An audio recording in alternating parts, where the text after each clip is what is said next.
डिभोर्सपछि गायिका एलिना चौहानले पूर्व श्रीमान विष्णु सापकोटालाई गीतबाटै यसरी दिएकी छिन् चुनौती।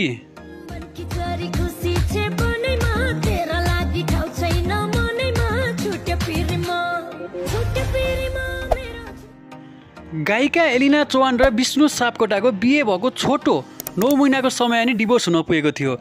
डिभोर्स भएपछि केही समय एलिना चौहान निकै स्याडमा देखिन्थिन्।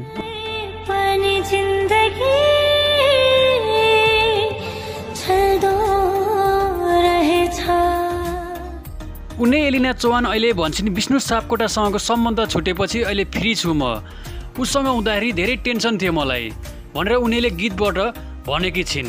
र के एलिना चौहान साँच्चै खुसी छिन् त अहिले डिभोर्सपछि? तपाईँलाई के लाग्छ?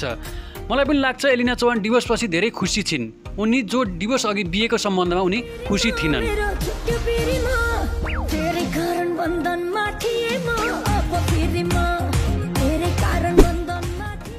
एलिना चौहानको डिभोर्सको निर्णय सही थियो या गलत? तपाईँको व्यक्तिगत विचार कमेन्ट बक्समा लेखिदिनु होला।